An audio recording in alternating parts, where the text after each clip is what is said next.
এতিয়াই নহয় টিভিয়ে নিউজে চাইছোঁ যিবিলাক মানুহবিলাক মানে ধনী মানুহ হৈও খাবলৈ পোৱা নাই। সিহঁতৰ এনেকুৱা অৱস্থা হৈছে কি পানীৰ কাৰণে সিফালে যাব পৰা নাই। সেইটো চাই মই ভাবিছোঁ ময়ো যদি কাকবাই যদি অলপমান এদিনৰ কাৰণে সাহাৰ্য দিব পাৰোঁ, মই নিজে খুব গৌৰৱ অনুভৱ কৰিছোঁ।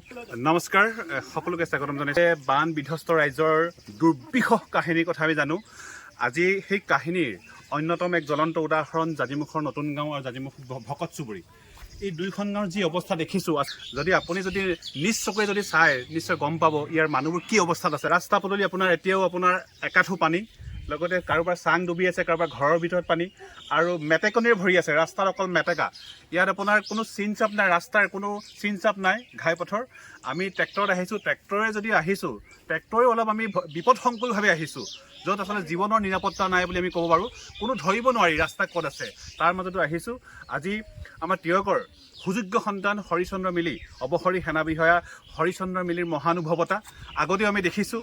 এইবাৰো তাৰ ব্যতিক্ৰম নহয়। মোৰ বন্ধুবৰ হৰিচন্দ্ৰ মিলিয়ে কালি প্ৰায় 100 ঘৰ মানুহৰ ঘৰত যথাসাধ্য আচলতে বান সাহাৰ্য প্ৰদান কৰিছে।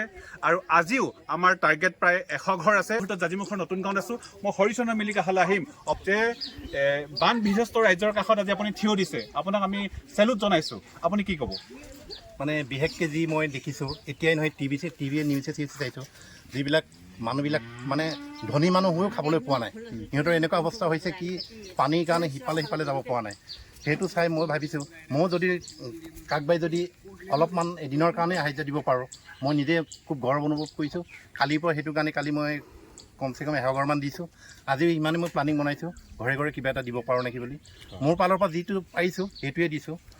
যিমান পাৰোঁ আৰু আগলৈও মই সহায় কৰিব পাৰোঁ মানুহক, তাকে মই ধন্যবাদ জনাইছোঁ। এইবাৰ মই ৰাইজৰ কাষলৈ যাম। এইকেইদিন খোৱা পানীৰ অভাৱ হৈছে ৰাইজৰ, বিশেষকৈ আপোনাৰ শৌচ প্ৰস্ৰাৱ আদি কৰাৰো অসুবিধা হৈছে।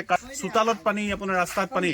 গতিকে তিয়কৰ কাইমাৰী সুযোগ্য সন্তান আজি হৰিচন্দ্ৰ মিলিৰ যি মহানুভৱতা, কি ক'বা? আমি মানে দিবলৈ অহা দেখি বহুত আনন্দিত হৈছোঁ, কাৰণ আমি বহুত মানে জৰাজীৰ্ণ অৱস্থাত আছোঁ।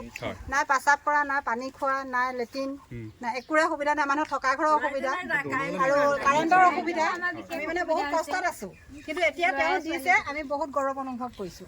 আমি দেখা পাইছোঁ আপোনাৰ মেইন ঘাই পথৰ য'ত অকণমান আচলতে মাটি ওলাই আছে, তাতে আচলতে গোধনবোৰ ৰখা হৈছে। ইয়াত গোধন দেখা পাইছে। বহু জীৱ জন্তুৰ মৃত্যু হৈছে। ছাগলী, গৰু, হাঁহ, পাৰ চব মানে মৃত্যু হৈছে। মেইন কাৰেণ্টৰ অসুবিধা, মানে ৰাতি দিনত কষ্ট কৰি ৰাতি শুব পৰা নাই।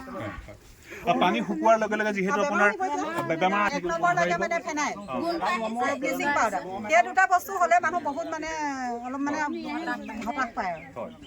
মই এবাৰ আপোনাৰ কাষলৈ আহিছোঁ। আপুনি যিহেতু চিনি পায় হৰিচন্দ্ৰ মিলি আমাৰ কাষৰে গাঁৱৰ ল'ৰা, হয়নে বাৰু? গতিকে আপোনাৰ ভাইটিক কি ক'ব আপুনি? ভাইটি আজি ভাল কাম এটা কৰিছে। ভাইটিয়ে ভাল কাম কৰিছে আৰু নথৈ আমি সুখী হৈছোঁ আৰু তেওঁ যে এপত দি পেলাই আমাক সহায় কৰিছে, সেইটো আমি নথৈ সুখী হৈছোঁ। আকৌ আগলৈকো এনেকৈ দিব থ'ব লাগে। শক্তিত ভগৱানে ভক্তি দিয়ক আৰু কি ক'ম আৰু, ক'বলৈতো উপায় নাই। মনত ধেৰ আছে, কিন্তু ধন্যবাদ জনাইছোঁ। সঁচাকৈ এই দুৰ্বিষহ কাহিনীৰ শেষ নহয়, কাৰণ এতিয়াও অস্বাভাৱিক ৰূপত আছে জাজিমুখ ভকত চুবুৰী আৰু নতুন গাঁৱৰ যি আপোনাৰ স্বাভাৱিক জনজীৱন এতিয়াও আপোনাৰ সঠিক হোৱা নাই। গতিকে আমি আশা কৰিম আগন্তুক দিনত চৰকাৰ প্ৰশাসনেও চকু মেলি চাওক এই ৰাইজলৈ, কাৰণ ইয়াত গোধনৰ আচলতে খাদ্যৰ অভাৱ হৈছে, মানুহৰ খাদ্যৰ অভাৱ হৈছে, বিশুদ্ধ খোৱা পানীৰ অভাৱ হৈছে। গতিকে আমি আশা কৰিম প্ৰশাসনেও যাতে এইখন গাঁৱলৈ আহি আচলতে চিকিৎসা সেৱাৰ ব্যৱস্থা কৰে। গতিকে পুনৰবাৰ আমি হৰিচন্দ্ৰ মিলিক ধন্যবাদ জ্ঞাপন কৰিছোঁ। হৰিচন্দ্ৰ মিলিৰ যি চিন্তা, ভৱিষ্যতেও হৰিচন্দ্ৰ মিলি আচলতে ৰাইজৰ লগত থাকক, মানুহৰ লগত থাকক, মানুহৰ বাবে কাম কৰক। আমি সুস্বাস্থ্য কামনা কৰিছোঁ আৰু এনে মহানুভৱতাক পুনৰবাৰ শলাগো। ধন্যবাদ। আমাৰ গৰু খাবলৈ ঘাঁহ চাহ নাই, চাপৰ নাই, আৰু ধৰক পানী কিছুমান মেটেকাকৈ খুৱাবলগীয়া হৈছে। কিছুমান গৰু বেমাৰ হৈছে, ছাগলীও মৰিছে, ছাগলীক খুৱাবলৈ ঘাঁহ পানী নাই, ডাল চালো নাই পাবলৈ, অকণমান দিগদাৰ হৈছে। আৰু গৰু এইবোৰ দামী গৰু, এজনী গৰু আমি ধৰক গোটৰ পইচা বা কিবা এটাৰ কাৰণে কৰি হ'লেও লৈছিলোঁ, লৈ এতিয়া আমি এতিয়া বিপদজনক পৰিছোঁ। আৰু খেতি বাতিটো এবাৰ নাই। খেতি কৰিছিলোঁ, এতিয়া মেটেকাত